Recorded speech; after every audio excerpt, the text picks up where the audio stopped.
I'm Murray, the world's oldest living stand-up comic. Could be Vice. I could be Murray, the world's newest dead stand-up. It's Comedy Tonight with our guests, Robert Wuhl, Rich Scheidner, Jesse Emmett, and Mark Pitta, some of America's brightest comics, and Murray, the world's oldest stand-up comedian. Now, here's your host, BillBoggs.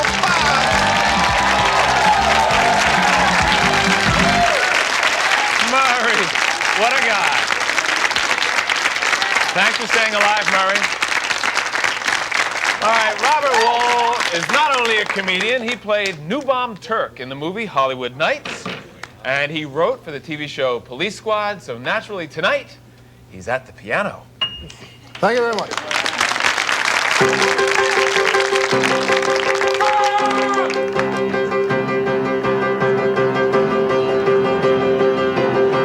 I can play the piano. Do you know the crew here gets all pissed because I asked them to bring up the piano for that joke? My name's Robert Wuhl, and I just became a father.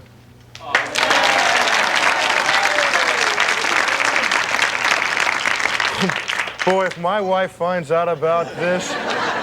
You come on like a dream, peaches and cream, lips like strawberry wine. You're 13, you're jailbait, I'll do time. Well, we found the level of this crowd right off the bat. Preschool humor they go for here, I like it. My name's Robert Wuhl, I am originally from Union, New Jersey. But we have a summer home in Newark. People make fun. I gotta tell you, I don't. You know, people from New Jersey have good senses of humor, right? We got to. We're from New Jersey. But I take offense when people who make jokes about New Jersey don't even know where New Jersey is. True story. I'm watching cable TV the other day, Channel R. I don't know. And there's a Japanese sitcom on, and I hear Japanese. New Jersey. What? Exit. Now, we've got some good things in New Jersey. I mean, for one thing, New Jersey's the homeland and birthplace of one Mr. Bruce Springsteen. We're real proud of this. This is our winner. We've never had a winner in New Jersey. We get teams like, oh God, the Giants, the Devils, the Nets. These are three teams that on opening day are mathematically eliminated. But you know when you've never had a champion and suddenly you get one, you become real obnoxious about it. You make sure you throw it in everybody's face. This is a true story. Last year, there was a bill introduced in the New Jersey Senate to make Bruce Springsteen's Born to Run the state anthem of New Jersey. Am I making this up? This is true, right? And there was a lot of debate about it because a lot of people thought it was progressive, but is this apropos material for an anthem? I guess when you think of an anthem, what do you think of? Things like patriotism, pride, imagery. Let's analyze the words to this song.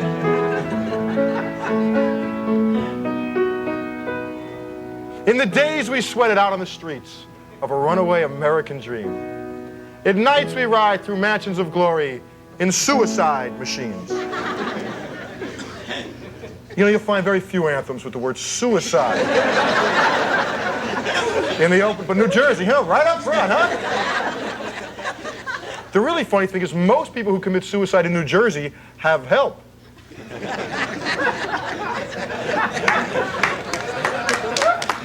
Sprung from cages out on Highway 9, chrome wheel, fuel injected and stepping out over the line.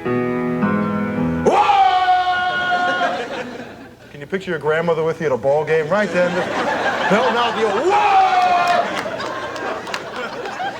Imagery? You want imagery? I'll give you imagery. Baby, this town rips the bones from your back. That's kind of a nice image, don't you think? It's a death trap. It's a suicide rap. Tourism's gonna zoom, right? But every anthem should have one line that kind of sums up the feeling that one's people have for their homeland. I really think this last line says it best of all. We've got to get out while we're young. Cause tramps like us, baby, we were born to run.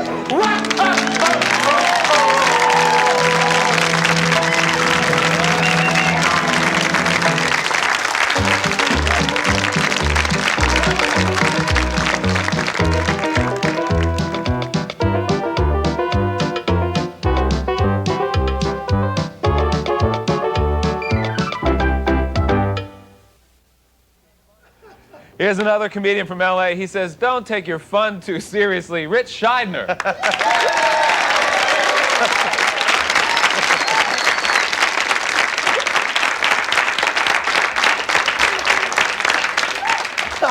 All right. Don't beat it, all right.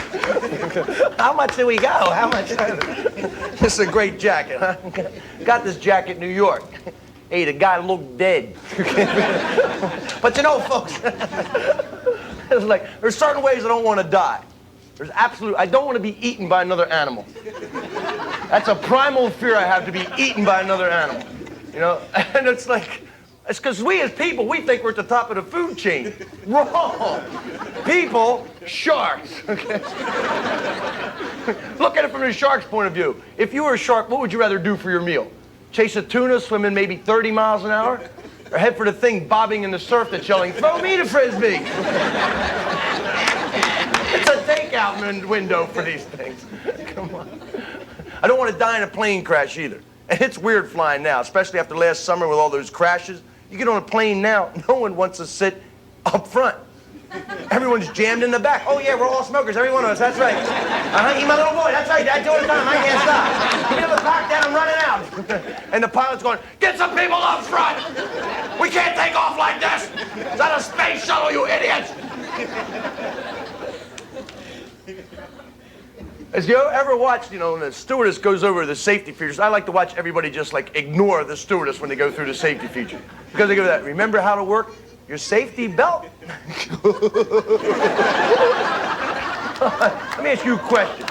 If you crash from 30,000 feet up in an airplane, are those seat belts going to make a difference? Yeah, it makes it a lot easier for them to find the body. Oh, there it is in the seat where we left it. Spread out, make them look for you. Last chance to tick somebody off, do it right. My favorite is a seat cushion, and your seat cushion doubles as a flotation device. Yeah, it's nice enough if I hit the water at 600 miles an hour. I've got a little belly board. Hey, hooga hooga, hey, hooga hooga.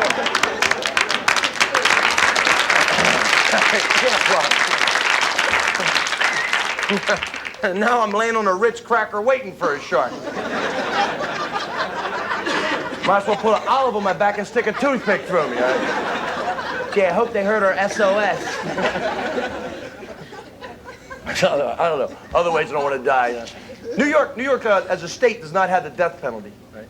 There's some states that have the death penalty are giving death row prisoners a choice as to the means of execution, which I think is real bizarre. Like, how do I want to die?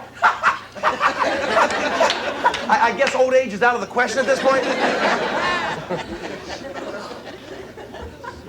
Some states have lethal injection, which they claim is a painless means of execution. Can anyone here testify to that?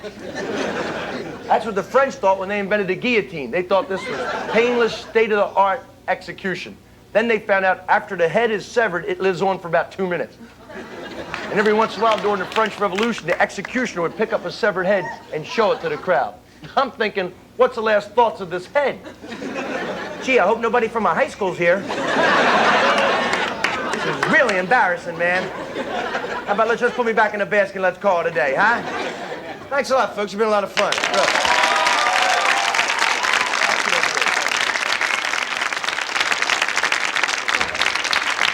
Very good, Rich. Thank you.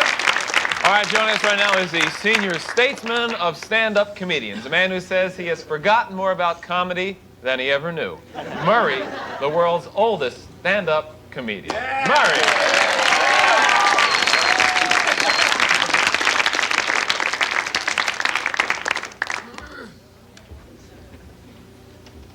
Thank you very much, ladies and gentlemen. I want to say it's a pleasure to be here.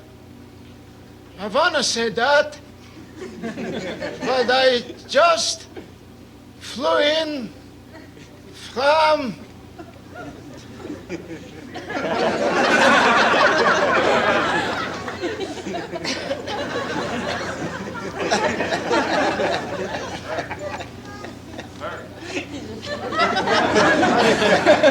so the first one says, you know, maybe once a week now, I have a good bowel movement. And the second one says, well, I'll tell you, if I eat a little bran the night before, I go maybe 2-3 times a week. Third one says, that's nothing. Every morning, 7 o'clock, I have a movement. Every morning, 7 o'clock, that's terrific. What the hell's so terrific? I don't wake up till 10.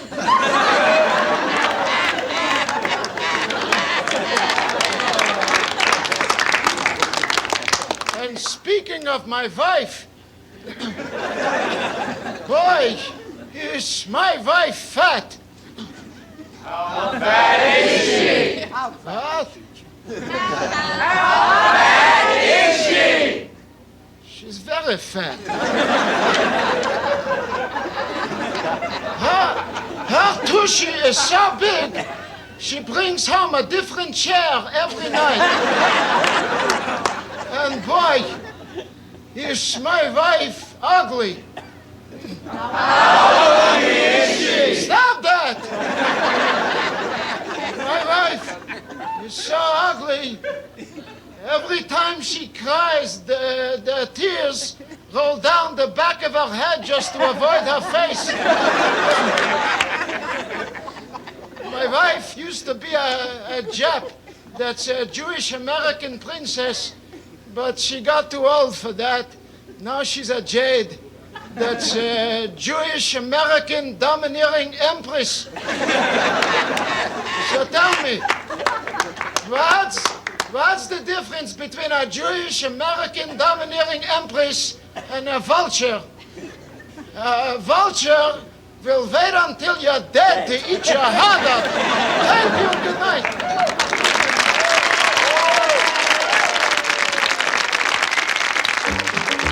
Coming up, Mark Pitta and the real Jesse Emmett after this.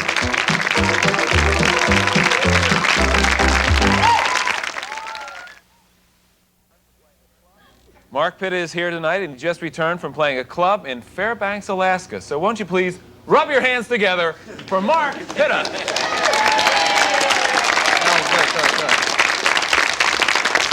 Thank you. Thank you very much. Forgive me if I'm not articulate tonight, but I just had 4 wisdom teeth out, and I was very surprised at the variety of painkillers you get. I sat in the chair. First of all, they give you local anesthetic, and then some from Cuba, which is good. Intravenously, Demerol and his pal, Valium. Oh, I was in a cartoon. My dentist walks in, are you ready, Mark? Whoa. And then they sent me home on the medication, and I remember trying to watch the 49er game that night. And the whole time I couldn't understand why Joe Montana kept staring at me! 63!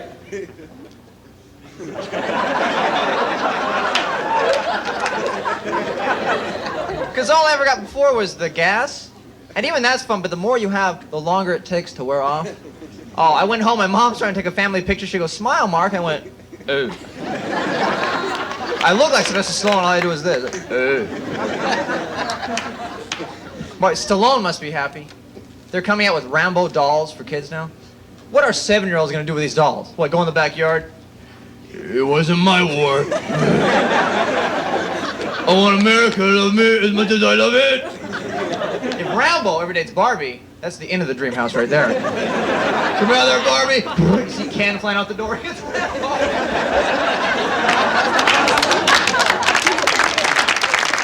Oh, what a crowd.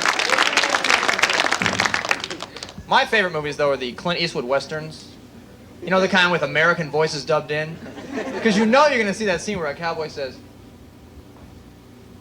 "Hey! Hey! Yeah, you. You're dead."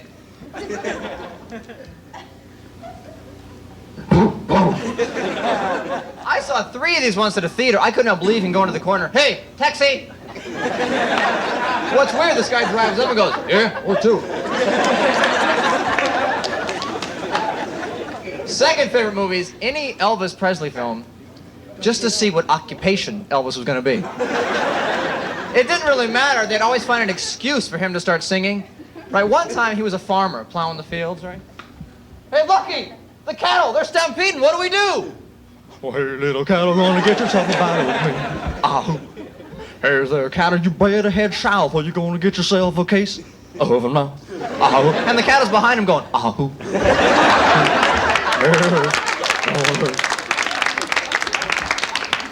In Viva Las Vegas, Elvis played a mechanic.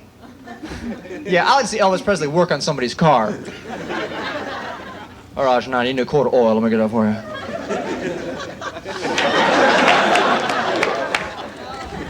He's been dead a long time. National Enquirer doesn't leave him alone. You still see headlines, "Elvis's ghost is haunting Graceland."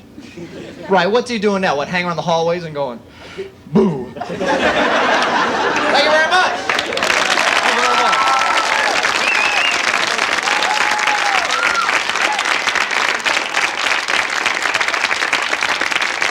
Thank you very much, Mark. All right, with us right now is a comedian who learned the hard way that you don't impress a date by cooking her a live lobster in the microwave oven. This is Jesse Emmett. Thank you. Thank you very much. Tell you something, gang, I've been doing comedy for about almost 2 years, and one of the things I've been learning is that sometimes the funniest things are just things that happen in life to you or your friends. A friend of mine just had a birthday, and he wanted a dog, never had one. His wife bought him, so help me, she bought him a pedigree bulldog. It's a puppy, but it's like $300 worth of dog, and I'm looking at that face. I mean, whoever created bulldogs must have been in a bad mood that day, because they look like somebody pushed their face against the wall so they can't even bark like normal dogs. You ever see a bulldog bark? No, no, no, no, no, no.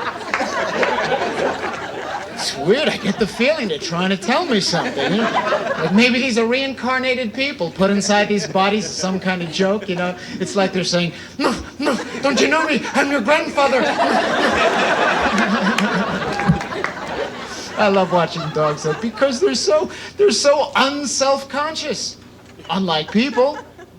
Well, seriously, you ever watch a dog go to the bathroom? Well, sure you have. They all do it in public, you know. You've seen them, they sniff around for that mystical spot.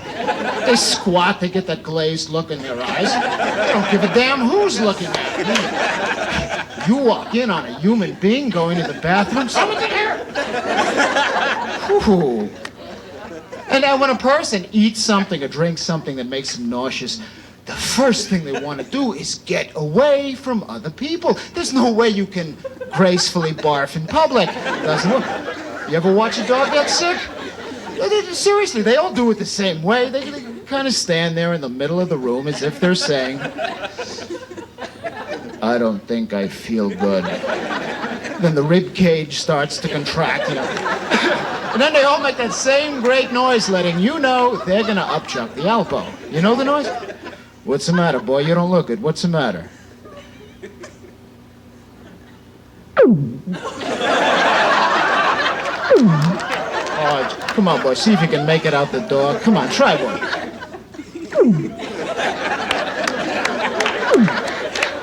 And then after they're finished, they're looking down at the mess they've made as if they're saying, "Gee, didn't I have that for dinner?" Anyway, you've been very nice. Thank you. Good night.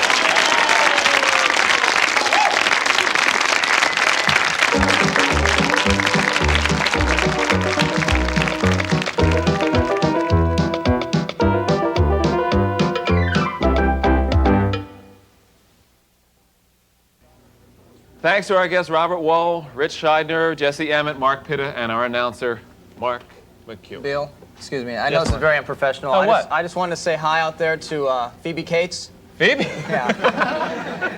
Anyone else? Victoria Principal, Why Jamie not? Lee Curtis. As long as you had the shot, right? Hi, yeah. You looking forward to seeing your... Stay with us. Looking forward to seeing your performance on the show? You know, I just actually got a VCR to tape the show. Yeah? And Joke alert, joke alert, joke alert. Joke alert, joke alert. And then what happened? Well, it's brand new, $89. I got a deal because there's a scratch on the serial number. Got one, all right. All right. Joke alert over. Hey, Rich. I'm going to... You're a very aggressive performer. What's the toughest club you ever played? Beaumont, Texas. What was it like? Joke alert! Joke alert. All right, let's hear it. That's good shit. Wake me when it's in comedy. Let's hear it. What was that? What was it like? How tough was this one? It was so tough It that... was a tough club. All right, there was a guy who wanted to shoot me, so he went out and he got a gun and he came back and the club owner grabs me and throws me in the kitchen. He said, hey, have some crawdaddies. Here, have a beer. And I go, I want to go out. He goes, you can't go out, Rich. He goes, there's a guy out there who wants to shoot you. And he said, I can't have another violation. I lose my liquor license. You can't get shot.